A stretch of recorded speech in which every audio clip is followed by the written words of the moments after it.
In front of me is Motorola Moto G56, and today I would like to show you how you can change display refresh rate.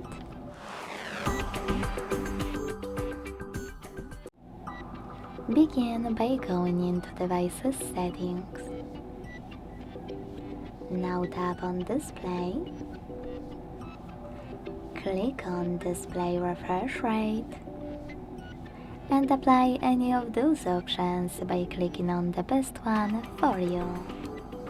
When you finished, go back.